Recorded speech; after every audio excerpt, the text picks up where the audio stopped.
Hi future doctors. NEET preparation ഒരു half സ്റ്റേജിൽ എത്തി നിൽക്കുന്ന ഈ സമയത്ത് നമ്മളെല്ലാവരും ഒരു എന്താ പറയുക സംശയത്തിൻ്റെ ഒരു ഘട്ടത്തിലാണ്, അതായത് ഒരു കൺഫ്യൂസ് സ്റ്റേജിലാണ്. ഇതുവരെ പഠിച്ചത് ശരിയായിട്ടുമില്ല, ഇനി അങ്ങോട്ട് പഠിക്കാനുള്ള ഒരു മോട്ടിവേഷനും ഇല്ല, അങ്ങനത്തെ ഒക്കെ ഒരു സ്റ്റേജിലാണ്. മോക്ക് ടെസ്റ്റ് ഒന്നും എഴുതിയിട്ട് പെർഫോം ചെയ്യാനും പറ്റുന്നില്ല. അപ്പം നിങ്ങൾ എപ്പോഴും വിചാരിക്കുന്നത് എന്തായിരിക്കും? നിങ്ങളെക്കുറിച്ചൊക്കെ നിങ്ങൾ വിചാരിക്കുന്നത്, ഞാൻ പണ്ടൊക്കെ എന്ത് നന്നായി പഠിച്ചുകൊണ്ടിരുന്നതാ, ഞാൻ എന്ത് പോസിറ്റീവായിട്ടിരുന്ന ഒരാളാണ്, ഞാൻ സ്കൂളിൽ പഠിക്കുമ്പോഴാണെങ്കിലും ക്ലാസ്സിൽ പഠിക്കുമ്പോൾ എനിക്ക് അത്യാവശ്യം മാർക്കൊക്കെ കിട്ടുമായിരുന്നു, ഞാൻ ഭയങ്കര സെൽഫ് മോട്ടിവേറ്റഡ് ആയിട്ട് കാര്യങ്ങൾ ചെയ്യായിരുന്നു. പക്ഷേ ഇപ്പം എനിക്ക് അതിനൊന്നുമുള്ള ഒരു എനർജി ഇല്ല. എന്തുകൊണ്ടാണ് ഈ ഒരു സ്റ്റേജിൽ മാത്രം എനിക്ക് ഇങ്ങനെ ഫീൽ ചെയ്യുന്നത് എന്ന്. അപ്പോൾ നിങ്ങൾ ആലോചിക്കും, മക്കൾ ചെറിയ കുട്ടികളായിരുന്നു. അപ്പോൾ നിങ്ങൾ സ്കൂളിൽ പോകുമ്പോൾ നമ്മൾ ചെറിയൊരു എക്സാമും ടെസ്റ്റൊക്കെ നമ്മൾ സ്കൂളിൽ പോയി നമ്മളെ അമ്മ അച്ഛനൊക്കെ അല്ലേ പഠിപ്പിക്കുക, അല്ലെങ്കിൽ നമ്മൾ ട്യൂഷൻ ടീച്ചറൊക്കെ പഠിപ്പിച്ചു വിടുന്നു, നമ്മൾ പോയി ടെസ്റ്റ് എഴുതുന്നു, നമുക്ക് നല്ല മാർക്ക് കിട്ടും. ചിലപ്പോൾ ഫുൾ മാർക്കൊക്കെ ചെറിയ ക്ലാസ്സിൽ നമുക്ക് സ്കോർ ചെയ്യാൻ ഭയങ്കര എളുപ്പമായിരുന്നു അല്ലേ, നമുക്ക് ഫുൾ മാർക്ക് കിട്ടും. അപ്പോൾ ടീച്ചർ നമുക്ക് ഫുൾ സ്റ്റാറും അല്ലെങ്കിൽ ചോക്ലേറ്റും ഒക്കെ തന്ന് നമ്മളെ വിടും. നമ്മൾ ഭയങ്കര ആ സന്തോഷത്തിൽ, അതൊരു ചെറിയ ഗിഫ്റ്റ് ആണെങ്കിൽ പോലും നമുക്കത് ഭയങ്കര വാല്യൂബിൾ ആയിരുന്നു. അപ്പോൾ നമ്മൾ പേരൻസ് ജോലി കഴിഞ്ഞ് വരുന്നത് വരെ രാത്രി വരെ ഉറങ്ങാണ്ടൊക്കെ നോക്കിയിരുന്ന് ഇത് കാണിച്ചു കൊടുക്കും അല്ലേ, കണ്ടോ എനിക്കിത് കിട്ടി, എനിക്ക് ഫുൾ സ്റ്റാർ കിട്ടി എന്നൊക്കെ പറഞ്ഞിട്ട്. സോ നമുക്ക് ആ സമയത്ത് we had that excitement in us. അപ്പം ഇനിയും എനിക്ക് പഠിക്കണം, അടുത്ത എക്സാമിനും എനിക്ക് നല്ല മാർക്ക് മേടിക്കണം, അപ്പോൾ എനിക്ക് മിസ് ഇനിയും ഫുൾ സ്റ്റാർ തരും, ചോക്ലേറ്റ് തരും. കുഞ്ഞു മക്കളൊക്കെ അങ്ങനെയല്ലേ, ആ സമയത്ത് നിങ്ങൾക്ക് ആ എക്സൈറ്റ്മെൻറ്റ് ഉണ്ടായിരുന്നു. പക്ഷേ ഇപ്പം നിങ്ങൾ പഠിക്കുമ്പോൾ you don't have that excitement. Why? Because you are not excited to study anymore, because you don't have a goal that is set in front of you. എല്ലാവരും എന്തൊക്കെയോ ചെയ്യുന്നു, അവരുടെ കൂടെ ഞാനും ചെയ്തു പോകുന്നു. എല്ലാവരും നീറ്റിന് പ്രിപ്പയർ ചെയ്യുന്നു, ഞാനും പഠിക്കുന്നു. അങ്ങനെയാണോ നമ്മൾ ശരിക്കും പഠിക്കേണ്ടത്? ഇത് കാണുന്ന പേരൻസും ചോദിക്കുക, നമ്മുടെ മക്കളോട് ചോദിക്കുക, അവർക്ക് ശരിക്കും ഒരു ഗോൾ ഉണ്ടോ? So what will actually work for S children? അതായത് നമ്മൾക്ക് എങ്ങനെ നമ്മുടെ ആ സ്റ്റഡി റുട്ടീനിലേക്ക്, നമ്മുടെ ആ ബിഗ്ഗസ്റ്റ് അക്കാഡമിക് കംബാക്ക്, അത് നമുക്ക് എങ്ങനെ ചെയ്യാം? മുമ്പ് നല്ലപോലെ പഠിച്ചുകൊണ്ടിരുന്ന നമുക്ക് എങ്ങനെ തിരിച്ച് നമ്മുടെ ആ ഒരു ഇതിലേക്ക്, ആ എക്സൈറ്റഡ് ആയി ഹാപ്പി ആയി സന്തോഷത്തോടെ പഠിച്ചുകൊണ്ടിരുന്ന സ്റ്റേജിലേക്ക്, അല്ലാണ്ട് എപ്പോഴും ഫ്രസ്ട്രേറ്റഡ് ആയി ഇറിറ്റേറ്റഡ് ആയി ഡീമോട്ടിവേറ്റഡ് ഇരിക്കുന്ന ഈ സ്റ്റേജിൽ നിന്നും നമുക്ക് എങ്ങനെ ആ സ്റ്റേജിലേക്ക് വരാം? അതിന് നമ്മൾ കുറച്ച് കാര്യങ്ങളൊക്കെ ആദ്യം ഫിഗർ ഔട്ട് ചെയ്യണം. ഓക്കെ, അപ്പോൾ ഞാൻ പറയുന്നതൊക്കെ വളരെ കൃത്യമായി പ്രാക്ടീസ് ചെയ്ത് പോകുന്ന മക്കളുണ്ട്. ഒരുപാട് പേരുടെ മെസ്സേജ് എനിക്ക് വരുന്നുണ്ട്, and I am very thankful for that. നിങ്ങളെല്ലാവരും ഓരോ വീഡിയോ ഒക്കെ കണ്ട് നിങ്ങളത് പ്രാക്ടീസ് ചെയ്തു, നിങ്ങൾക്ക് യൂസ്ഫുൾ ആയി, നിങ്ങൾക്ക് നല്ലൊരു മെസ്സേജ് ആയിരുന്നു എന്ന് പറയുമ്പോൾ പിന്നെയും ഒരുപാട് നിങ്ങളുടെ അടുത്ത് ഇങ്ങനെ കാര്യങ്ങൾ വന്ന് പറയാനുള്ള ഭയങ്കര ഒരു മോട്ടിവേഷനാണ്, and thank you for that. അപ്പോൾ ഈ ഒരു കാര്യവും ഞാൻ പറഞ്ഞു തരുന്ന കാര്യം സ്ഥിരമായി കേൾക്കുന്ന മക്കൾ കേട്ട് പ്രാക്ടീസ് ചെയ്യുമെന്ന് ഞാൻ വിചാരിക്കുന്നു. ഓക്കെ, അപ്പോൾ ആദ്യമായിട്ട് നമ്മൾ ചെയ്യുന്നത് is A very easy thing, set A goal. അതിപ്പം നീറ്റിൻ്റെ കാര്യത്തിൽ നമ്മൾ ഗോൾ സെറ്റ് ചെയ്യേണ്ട ആവശ്യമൊന്നുമില്ല. അപ്പം ഞാൻ ഗോൾ സെറ്റിങ്ങിനേക്കാളും ഈസി ആയിട്ട് ചെയ്യാൻ പറ്റുന്ന ഒരു കാര്യം നിങ്ങൾക്ക് പറഞ്ഞുതരാം. മാനിഫെസ്റ്റ് ചെയ്യുന്നത് നമ്മൾ ആഗ്രഹിക്കുന്ന ഒരു കാര്യം. നമുക്ക് ഡോക്ടർ ആവണം എന്നാണ് ആഗ്രഹം അല്ലേ, വൈറ്റ് കോട്ടൊക്കെ ഇട്ട് സ്റ്റെത്തൊക്കെ ഇട്ട് നമ്മുടെ ക്ലിനിക്കിൽ നമ്മളുടെ ടേബിൾ നമ്മൾ ഇരുന്ന് എന്നും രോഗികളെ ചികിത്സിക്കുന്ന ആ ഒരു നിങ്ങളുടെ ഫാമിലിയുടെ ഫിനാൻഷ്യൽ പ്രോബ്ലംസ് ഒക്കെ നിങ്ങൾ മാറ്റുന്ന, നിങ്ങളുടെ മനസ്സിൽ എന്തൊക്കെ വിഷമമുണ്ടോ, എന്തൊക്കെ കുറവുകൾ നിങ്ങൾക്ക് തോന്നുന്നുണ്ടോ, അതൊന്നുമില്ലാത്ത ഒരു പോസിറ്റീവ് കോൺഫിഡൻറ്റ് ഡോക്ടറായിട്ട് നിങ്ങൾ പ്രാക്ടീസ് ചെയ്യുന്ന ആ ഒരു സമയം അത് മാനിഫെസ്റ്റ് ചെയ്യുന്നതിലൂടെ തന്നെ നമുക്ക് കുറേയൊക്കെ മനസ്സിന് ആശ്വാസം കിട്ടും, പോസിറ്റീവ് ആകും അല്ലേ. അത് ഈസി ആയിട്ടുള്ള കാര്യമാണ്. നമ്മുടെ ഗോൾ നീറ്റ് 2025 ക്ലിയർ ചെയ്യുക, നല്ല മാർക്കോട് കൂടി നമുക്ക് നല്ലൊരു കോളേജിൽ കയറി പഠിക്കുക എന്നുള്ളതാണ്. അപ്പോൾ അത് നമ്മൾ ആദ്യമേ മാനിഫെസ്റ്റ് ചെയ്യണം, നമ്മുടെ ഡ്രീം ലൈഫ് നമ്മൾ മാനിഫെസ്റ്റ് ചെയ്യുക. പിന്നെ നമ്മൾ രണ്ടാമതായിട്ട് നമ്മൾ ചെയ്യേണ്ട ഒരു കാര്യം, ഈ മാനിഫെസ്റ്റ് ചെയ്തുകൊണ്ടിരുന്നാൽ മാത്രം പോരാ, അതിനുവേണ്ടി നമ്മൾ നന്നായിട്ട് ഹാർഡ് വർക്ക് ചെയ്യണം അല്ലേ, ഒരുപാട് നമ്മൾ എഫേർട്ട് ഇടണം. അപ്പോൾ we have to follow a plan. അപ്പോൾ നിങ്ങൾ ഓൾറെഡി നമ്മുടെ ബാച്ചിലൊക്കെ ജോയിൻ ചെയ്യുന്ന കുട്ടികളായിരിക്കും, നിങ്ങൾ ഓഫ്ലൈൻ ആയിട്ട് പോകുന്നവരായിരിക്കും, മറ്റെവിടെയെങ്കിലുമൊക്കെ പഠിക്കുന്നവരായിരിക്കും. എവിടെ പഠിക്കുന്നവരാണെങ്കിലും you have a plan, you have a goal, you stick to that അല്ലേ. ഗോൾ അല്ല, ഒരു സ്റ്റഡി പ്ലാൻ നിങ്ങൾക്കുണ്ടെങ്കിൽ, ഒരു വെൽ സെറ്റ് പ്ലാൻ നിങ്ങൾക്കുണ്ടെങ്കിൽ, ഒരു ടൈം ടേബിൾ നിങ്ങൾക്കുണ്ടെങ്കിൽ, even that is like a simple daily time table of waking up at 6 അല്ലേ, 6:30 to 7:30 ഞാനിത് വായിക്കുന്നു, എന്ത് ടൈം ടേബിളും ആവാം, you will stick to it. അത് സ്റ്റിക്ക് ചെയ്യാൻ കുറച്ച് ബുദ്ധിമുട്ടാണ് നമുക്ക്, ബൈ പ്രാക്ടീസ് ഒരുപാട് നാൾ നമ്മൾ കുറേ ഉറക്കമൊക്കെ സാക്രിഫൈസ് ചെയ്താൽ മാത്രമേ നമുക്ക് ആ റുട്ടീനിലേക്ക് വരാൻ പറ്റുള്ളൂ. അപ്പോൾ അത് സ്റ്റിക്ക് ഓൺ ചെയ്യുക, അത് കുറച്ച് ടഫായിട്ടുള്ള കാര്യമാണ്. ഓക്കെ, ഇനി ഈസി ആയിട്ടുള്ള ഒരു കാര്യം ഞാൻ പറഞ്ഞുതരാം. അത് കഴിഞ്ഞ് നമ്മൾ എന്താ ചെയ്യേണ്ടത്, നമ്മൾ അപ്പോൾ ഡിസൈഡ് ചെയ്തു നമ്മൾ എന്താണെങ്കിലും പഠിക്കാൻ പോവാണ്, മോട്ടിവേറ്റ്. ഞാൻ പണ്ടത്തെ പോലെ എനിക്ക് ഹാപ്പി ആയിട്ട് പോസിറ്റീവായിട്ട് എനിക്ക് പഠിക്കണം അല്ലേ, ഈ ഫ്രസ്ട്രേറ്റഡ് ആയിട്ടുള്ള എൻ്റെ മനസ്സിനെ ഒന്ന് മാറ്റി എനിക്കൊന്ന് റിഫ്രഷ് ആയിട്ട് നല്ലപോലെ പഠിക്കണം. അപ്പോൾ നമ്മൾ നല്ല നല്ല കാര്യങ്ങളൊക്കെ മാനിഫെസ്റ്റ് ചെയ്ത് നമ്മൾ നമ്മുടെ സ്റ്റഡി റുട്ടീനൊക്കെ സെറ്റാക്കി നമ്മൾ പഠിക്കാൻ പോവാണ് അല്ലേ. ഇനി നമ്മൾ ചെയ്യേണ്ടത് is to disappear for some time. നമ്മൾ ഈ ചെയ്യുന്ന കാര്യമൊക്കെ എല്ലാവരെയും അറിയിക്കണമെന്നില്ല അല്ലേ. നാട്ടിലുള്ള ആൾക്കാർക്ക് മുഴുവൻ നമ്മൾ പഠിക്കാൻ പോവാണ്, നമ്മൾ ഇവിടെയാണ് പഠിക്കുന്നത്, നമ്മൾ ഇന്ന ക്ലാസ്സാണ് അറ്റൻഡ് ചെയ്യുന്നത്, നമ്മൾ ഇതാണ് ചെയ്യുന്നത്, നമ്മൾ ഡെയിലി ഇത്ര ക്വസ്റ്റ്യൻസ് ചെയ്യുന്നുണ്ട്, ഇതൊന്നും എല്ലാവരും അറിയേണ്ട ആവശ്യമില്ല. You don't have to let the entire people know. Let your success make the noise. Okay, അപ്പോൾ കുറച്ച് കാലത്തേക്ക് നിങ്ങൾ നിങ്ങളുടെ ഗോളിലേക്ക് നിങ്ങൾ എത്തുന്ന സമയം വരെ പ്ലീസ് ഡിസപ്പിയർ. എല്ലാ സോഷ്യൽ മീഡിയയിലും എല്ലാ യൂട്യൂബ് ചാനലിൻ്റെ താഴെയും എല്ലാ I am talking about unwanted channels. Academic വീഡിയോസും ചാനൽസും ഒക്കെ നിങ്ങൾക്ക് ഫോളോ ചെയ്യാം, പക്ഷേ അൺവാണ്ടഡ് ചാനൽസിൻ്റെ താഴെയും എല്ലാ ഫാൻ ഫൈറ്റ്സിൻ്റെ താഴെയും ഒക്കെ നിങ്ങളുടെ കമൻസ് ഉണ്ടാവണമെന്ന് യാതൊരു നിർബന്ധവും ഇല്ല. ഓക്കെ, അപ്പം അത് ഒന്ന് ശ്രദ്ധിക്കുക. Disappear from what is not needed. പിന്നെ ഈ സൊസൈറ്റിയിൽ നിന്ന് തന്നെ നിങ്ങളെ നെഗറ്റീവ് പറയുന്ന ആളുകളിൽ നിന്നും, നിങ്ങളെ ഡിസ്ട്രാക്ട് ചെയ്യുന്ന സോഷ്യൽ മീഡിയയിൽ നിന്നും, നിങ്ങൾക്ക് ആവശ്യമില്ലാത്ത, നിങ്ങളുടെ ഡോക്ടർ ആവാന്നുള്ള ഗോളിലേക്ക് നിങ്ങളെ എത്തിക്കാത്ത വേറെ എന്ത് ഫാക്ടർ നിങ്ങളുടെ ചുറ്റുമുണ്ടെങ്കിലും അതിൽ നിന്നൊക്കെ ഒന്ന് മാറി നിൽക്കുക. കുറച്ച് സമയത്തേക്ക് ഒരു ബ്രേക്ക് എടുക്കുക. നമുക്ക് പിന്നീട് തിരിച്ചു വരാമല്ലോ അല്ലേ. ഈ സോഷ്യൽ മീഡിയ കാര്യങ്ങളിലേക്കൊക്കെ നമുക്ക് നമ്മുടെ എക്സാം കഴിഞ്ഞ് എത്ര വേണമെങ്കിലും ഇതിലൊക്കെ എക്സ്പ്ലോർ ചെയ്യാം. നമ്മുടെ ക്യാമ്പസ് ലൈഫ് നമുക്ക് അടിപൊളിയായിട്ട് എൻജോയ് ചെയ്യാം. സോ ഇപ്പം നിങ്ങളൊന്നും മിസ് ഔട്ട് ചെയ്യുന്നില്ല എന്ന് ഒന്നും വിഷമിക്കരുത്. Because you not missing out anything. Everything will come to you at the right time. Okay, അപ്പോൾ അത് മക്കൾ ആലോചിക്കുക. It is okay to disappear for some time. Okay, കുറേ ഇപ്പോൾ ഫ്രണ്ട്സ് ഗ്യാങ്ങൊന്നും കുറേ അനാവശ്യമായ വാട്സപ്പ് ഗ്രൂപ്പിൽ നിന്നൊക്കെ ഒന്ന് ഇറങ്ങുക. കാരണം ഈ ചാറ്റുകളിലും ഈ ഗ്രൂപ്പ് ഡിസ്കഷൻസിലും വീഡിയോ കോൾസിലും ഒന്നും നമ്മൾ എപ്പോഴും ഇൻഡൾജ് ചെയ്യേണ്ട ആവശ്യമില്ല. Because we are working on A goal. അപ്പോൾ അതൊന്ന് മക്കളെല്ലാവരും ശ്രദ്ധിക്കുക. പിന്നെ ഒരുവിധം കാര്യങ്ങളൊക്കെ മാം പറഞ്ഞു തന്നു. Another very important thing is taking care of your health.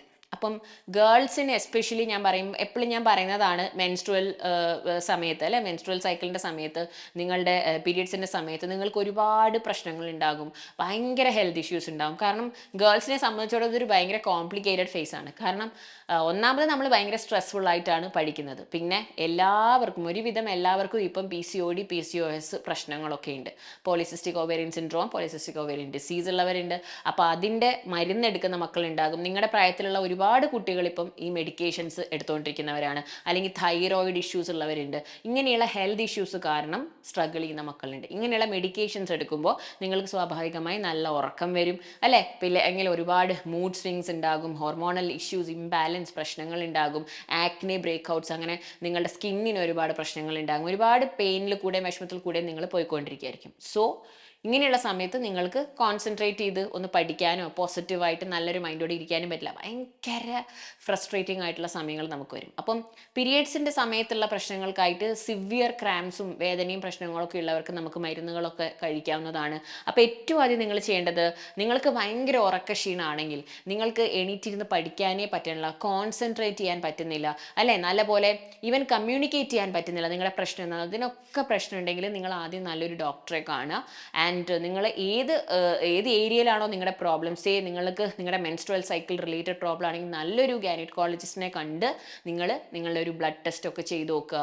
എന്തെങ്കിലും ഇഷ്യൂസ് ഉണ്ടെങ്കിൽ അത് നമുക്ക് റെക്ടിഫൈ ചെയ്യാം. പിന്നെ ഡെഫിഷ്യൻസീസ് കൊണ്ട് നമുക്ക് ഈ പ്രശ്നങ്ങൾ വരാം അല്ലെ. ന്യൂട്രിയൻ ഡെഫിഷ്യൻസീസ് ഉള്ളവരുണ്ടാകും, ചിലർക്ക് സപ്ലിമെൻറ്റ്സ് എടുക്കേണ്ടി വരും അല്ലേ. വിറ്റമിൻ D ഡെഫിഷ്യൻസി നോക്കുക, B ഡെഫിഷ്യൻസി നോക്കുക, അങ്ങനെ എല്ലാം, അയൺ ഡെഫിഷ്യൻസി നോക്കുക, മെഗ്നീഷ്യം ഒക്കെ ചെക്ക് ചെയ്ത് നോക്കുന്നവരുണ്ട്. അപ്പോൾ നമ്മൾ ഡോക്ടറെ അടുത്ത് ചെല്ലുമ്പോൾ തന്നെ അവർ പറഞ്ഞു തരും നിങ്ങൾക്ക് എന്തൊക്കെയാണ്, ഏതൊക്കെ ഏരിയയിലാണ് ചെക്ക് ചെയ്ത് നോക്കേണ്ടത്. ഇതൊക്കെ കൊണ്ട് ചിലപ്പം നിങ്ങൾക്ക് നിങ്ങളുടെ പഠനത്തിൽ കോൺസെൻട്രേറ്റ് ചെയ്യാൻ പറ്റാത്ത അവസ്ഥ വരാം. ഓക്കെ, നിങ്ങളൊക്കെ യങ് ആയിട്ടുള്ള മക്കളാണ്, പക്ഷെ നമ്മളുടെ ഇപ്പോഴത്തെ ലൈഫ് സ്റ്റൈലും ഫുഡ് ഹാബിറ്റ്സും ഒക്കെ കുറച്ച് പ്രശ്നമായതുകൊണ്ട് നിങ്ങൾക്ക് ചിലപ്പോൾ ഇങ്ങനെയുള്ള ഡെഫിഷ്യൻസീസ് വരാൻ സാധ്യതയുണ്ട്.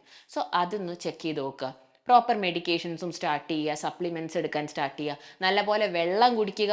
നമുക്ക് കുറച്ചൊരു ഹെൽത്തി ലൈഫ് സ്റ്റൈൽ, കുറച്ച് ഫിസിക്കൽ എക്സസൈസൊക്കെയുള്ള ഹെൽത്തി ഫുഡൊക്കെ കഴിക്കുന്ന ഒരു ലൈഫ് സ്റ്റൈലിലേക്ക് നമ്മൾ വന്നാൽ തന്നെ പകുതി പ്രശ്നങ്ങൾക്ക് നമുക്ക് സൊല്യൂഷൻ ഉണ്ടാവും. Basically bringing yourself into a discipline, into a routine is very important.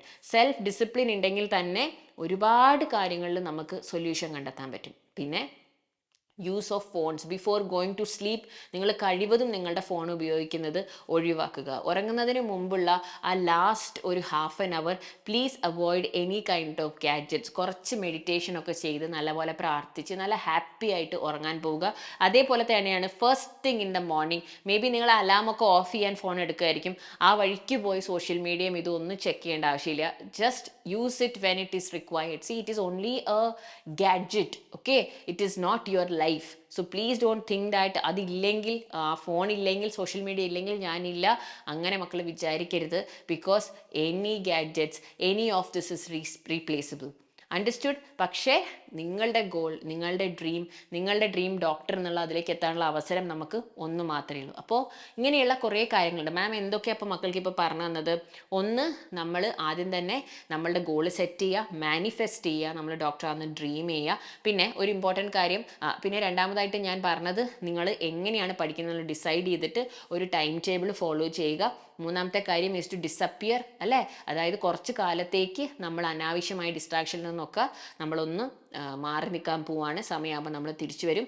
നാലാമത്തെ കാര്യം നമ്മുടെ ഹെൽത്ത് ചെക്ക്, അല്ലേ? ആദ്യം നമ്മൾ ഡോക്ടറെ കണ്ട് ഹെൽത്ത് ഇഷ്യൂസിനുള്ള കറക്റ്റ് ഇതൊക്കെ എടുക്കുക. എക്സ്ട്രീം പ്രശ്നങ്ങളുള്ളവർ അതിനുള്ള ട്രീറ്റ്മെൻറ്റ് സ്റ്റാർട്ട് ചെയ്യുക. ഹെൽത്ത് വളരെ ഇമ്പോർട്ടൻ്റ് ആണ്. പിന്നെ എനിക്ക് പറയാനുള്ളത്, ഞാൻ പറഞ്ഞില്ലേ, നമ്മൾ ചെറിയ ക്ലാസ്സുകളിൽ നമ്മളെ തന്നെ റിവാർഡ് ചെയ്തുകൊണ്ടിരുന്നപ്പോൾ നമുക്ക് ഭയങ്കര എക്സൈറ്റ്മെൻ്റ് ആയിരുന്നു പഠിക്കാൻ. അതായത് നമ്മുടെ ടീച്ചേഴ്സ് നമുക്ക് ഗിഫ്റ്റൊക്കെ തരുമ്പോൾ നമുക്ക് വീണ്ടും പഠിച്ച് മാർക്ക് മേടിക്കാനൊക്കെ സന്തോഷമായിരുന്നു, അല്ലേ? അപ്പോൾ അതേപോലെ തന്നെയാണ് ഇപ്പോഴും നിങ്ങൾ you're all very young kids, very young at heart also, right? അപ്പോൾ നമ്മളെ തന്നെ റിവാർഡ് ചെയ്തിട്ടുണ്ടെങ്കിൽ you will have that motivation, you need to continue studying. Okay, so നിങ്ങൾക്കൊരു സെൽഫ് സ്റ്റഡി പ്ലാൻ ഇടാണ്, നിങ്ങൾക്ക് കുറേ പെൻഡിങ് ചാപ്റ്റേഴ്സ് ഉണ്ട്. അപ്പം ഈ ഏതെങ്കിലും ഒരു ചാപ്റ്റർ ഞാൻ ഫിനിഷ് ചെയ്യണം. ഓക്കെ, NCERT എനിക്ക് ഡെയിലി 10 pages വായിക്കണം. ഈ ചാപ്റ്ററിൻ്റെ ഞാൻ 10 pages ഈ ഒരു വീക്ക് കൊണ്ട് ഞാൻ ഡെയിലി 10 pages വെച്ച് വായിച്ച് ഞാൻ ഈ ചാപ്റ്റർ തീർക്കും. അപ്പോൾ എൻഡ് ഓഫ് ദ വീക്ക് നിങ്ങൾക്കൊരു ഇതിടാം. Okay, end of the week 1 day you are going to reward yourself, like you will watch your favorite movie or you will go out and have your favorite food. എന്ത് വേണമെങ്കിലും, it can be like what you want to reward yourself. പക്ഷെ അതങ്ങനെ എന്താ പറയുക, continuous ആയിട്ട് പോകരുത്. It has to be like ഒരു നിങ്ങളുടെ ഫേവറേറ്റ് ഷോൻ്റെ എന്തെങ്കിലും ഒരു എപ്പിസോഡ് കാണും, അങ്ങനെ. അതായത് reward your self with something, what ever makes you happy, അത് ചെയ്യുക. അപ്പോൾ നമുക്ക് വീണ്ടും ആ റുട്ടീൻ ഫോളോ ചെയ്ത് തിരിച്ച് ആ റിവാർഡിലേക്ക് വരാനുള്ള ടെൻഡൻസി ഉണ്ടാകും. You are going to train your brain like that. അതും നിങ്ങളെ ഒരുപാട് ഹെൽപ്പ് ചെയ്യും. അപ്പോൾ നമ്മൾ ഇത്രയും കാര്യങ്ങളൊക്കെ നമ്മൾ ചെയ്യുന്നു, പക്ഷെ എന്നാലും we have to be determined. നമ്മൾ എഫേർട്ട് ഇടാൻ റെഡി ആവണം. കുറച്ച് സമയം നമ്മൾ ഡിസപ്പിയർ ചെയ്ത് എല്ലാം വേണ്ടാന്ന് വെച്ച് നമ്മൾ ഇതിനു വേണ്ടി ഫോക്കസ് ചെയ്ത് പഠിക്കാൻ പോവാണ്, അല്ലേ? അപ്പോൾ കുറച്ച് be ready to work under pressure. കുറച്ച് ടെൻഷനും പ്രഷറും ഒക്കെ ഉണ്ടാകും. മോക്ക് ടെസ്റ്റിന് മാർക്കൊക്കെ കുറയുമ്പോൾ നമുക്ക് നല്ല വിഷമം ഉണ്ടാവും. ചിലതൊന്നും പഠിച്ചാൽ നമുക്ക് മനസ്സിലാവില്ല. അതിനൊക്കെ നമ്മൾ ചെയ്യേണ്ടത് എന്താ? പിന്നെ കുറേ പെൻഡിങ് വരും, അല്ലേ? ഇപ്പോൾ പെൻഡിങ് ഒക്കെ വരുമ്പോൾ നമ്മൾ എന്താ ചെയ്യുക? ഹൈ വെയിറ്റേജ് ആയിട്ടുള്ള ചാപ്റ്റേഴ്സിന് ആ പെൻഡിങ്ങിൽ ഏറ്റവും കൂടുതൽ ക്വസ്റ്റ്യൻസ് വരുന്ന ഏത് ചാപ്റ്ററിൽ നിന്നാണോ അതിൻ്റെയൊക്കെ ലിസ്റ്റ് ഉണ്ടാക്കി നമ്മൾ അതിനെ ഫോക്കസ് ചെയ്ത് പഠിക്കും. പ്രീവിയസ് ഇയർ ക്വസ്റ്റ്യൻസ് നമ്മൾ നോക്കും. നീറ്റിൽ സ്കോർ ചെയ്യാൻ എളുപ്പമല്ലേ? നിങ്ങൾ ഓൾറെഡി നീറ്റൊക്കെ എഴുതി നോക്കിയ മക്കളല്ലേ, നിങ്ങൾക്ക് അറിയുന്നതല്ലേ? റിപ്പീറ്റഡ് ആയിട്ട് സെയിം സിലബസ് ആണ്, സെയിം ടൈപ്പ് ഓഫ് ക്വസ്റ്റ്യൻസ് ആണ് വരുന്നത്, അല്ലേ? It's only about how you tackle, how easily you find your answer from the options. That's what will give you your marks. അപ്പോൾ അതിൽ ഫോക്കസ് ചെയ്യുക. മാക്സിമം ക്വസ്റ്റ്യൻസ് പ്രാക്ടീസ് ചെയ്യുന്നതിൽ നമ്മൾ focus ചെയ്യണം. അതൊക്കെ നമ്മുടെ സ്റ്റഡി പ്ലാനിൻ്റെ ഒരു ഭാഗമായിട്ട് ഉണ്ടാവണം. അപ്പോൾ last but not the least, നമ്മളെല്ലാവരും സെൽഫ് മോട്ടിവേറ്റഡ് ആയിട്ട് ഇരിക്കണം. And we are all human beings, we all tend to get distracted, അല്ലേ? അപ്പോൾ അതുകൊണ്ട് നമ്മൾക്കൊരു ഐഡലിനെ വെക്കുക. നിങ്ങൾക്ക് ആരുടെ വാക്കുകൾ കേൾക്കുമ്പോഴാണോ ഏറ്റവും പോസിറ്റിവിറ്റി തോന്നുന്നത്, ഏറ്റവും മോട്ടിവേറ്റഡ് ആയിട്ട് തോന്നുന്നത്, ആ പേഴ്സണെ നിങ്ങൾക്ക് ഫോളോ ചെയ്യാം. അല്ലെങ്കിൽ അയാളുടെ ബുക്കുകൾ വായിക്കാം. ഇനി റീഡ് ചെയ്യുമ്പോഴാണ് നിങ്ങൾക്ക് മോട്ടിവേഷൻ കിട്ടുന്നതിൽ അങ്ങനെ ചെയ്യാം. ഓക്കെ, അപ്പോൾ നമ്മൾക്ക് എല്ലാവർക്കും ഡീമോട്ടിവേഷൻ വരുന്ന, നമ്മളൊക്കെ ഒന്ന് തളർന്നു പോകുന്ന സമയം ഉണ്ടാകും. അപ്പോൾ ആരുടെ വാക്കുകൾ കേൾക്കുമ്പോൾ നിങ്ങൾക്ക് തിരിച്ച് നിങ്ങളുടെ ഒറിജിനൽ സെൽഫിലേക്ക് വരാൻ പറ്റും. ആ ആളെ നിങ്ങൾക്ക് ഫോളോ ചെയ്യാം. ഓക്കെ, പക്ഷെ അത് ഒരുപാട് ഡിസ്ട്രാക്ഷൻ ആവരുത്. So that is one thing will help you. And also ഒരുപാട് കാലം നമ്മളിങ്ങനെ റുട്ടീനൊക്കെ ഫോളോ ചെയ്ത് പോകുമ്പോൾ നമുക്ക് അതിൽ നിന്നൊരു ബ്രേക്ക് വരും, അല്ലേ? അപ്പോൾ നമ്മൾ വീണ്ടും വിചാരിക്കും, ഞാൻ പിന്നെയും ആ പഴയ അവസ്ഥയിലേക്ക് എത്തി, ഇനിയും എനിക്ക് കുറേ പെൻഡിങ് ഉണ്ട്, ഇനിയും ഞാനൊക്കെ പഠിച്ചിട്ട് കാര്യമുണ്ടോ, മോക്ക് ടെസ്റ്റ് ഒന്നും എഴുതിയിട്ട് ഒന്നും ആവുന്നില്ല, അപ്പോൾ ഇനിയും എന്താ പറയുക, ഞാൻ വീണ്ടും പ്ലാനൊക്കെ വെച്ച് സ്റ്റാർട്ട് ചെയ്തതാണ്, പഴയ അവസ്ഥയിലേക്ക് എത്തിയെന്ന് വിചാരിക്കും. കുഴപ്പമില്ല, നമുക്ക് പിന്നെ ആദ്യം മുതൽ സ്റ്റാർട്ട് ചെയ്യാം. വീണ്ടും നമ്മൾ ഒന്നേന്ന് തുടങ്ങുന്നു, അല്ലേ? നമ്മൾ വീണ്ടും ഒരു സ്റ്റഡി പ്ലാൻ ഉണ്ടാക്കുന്നു, സെറ്റ് ചെയ്യുന്നു, ഗോൾ സെറ്റ് ചെയ്യുന്നു, മാനിഫെസ്റ്റ് ചെയ്യുന്നു, അല്ലേ? അങ്ങനെ കുറച്ച് കാലത്തേക്ക് ഒന്ന് ഡിസപ്പിയർ ചെയ്ത് നോക്കടാ. അപ്പം തന്നെ എല്ലായിടത്തും എല്ലാം ഷെയർ ചെയ്യാതെ keep things to yourself. How you are working hard, how you are progressing. Doubts ഉള്ളപ്പോൾ മാത്രം മറ്റുള്ളവരടുത്ത് ചോദിച്ച് മനസ്സിലാക്കി. ഇതൊക്കെ ഒന്ന് ട്രൈ ചെയ്ത് നോക്കിക്കേ. It will definitely work out for you, my future doctor. നിങ്ങൾ പഠിച്ചുകൊണ്ടിരിക്കുമ്പോൾ ഈ പ്രിപ്പറേഷനിൽ നിങ്ങൾക്ക് വേറെ എന്തൊക്കെയാണ് നിങ്ങളെ വിഷമിപ്പിക്കുന്നത് എന്നുള്ളത് please let me know in the comments. Maybe I try to give you solutions to it. And അടിപൊളിയായിട്ട് പഠിക്കുക. All the very best and by.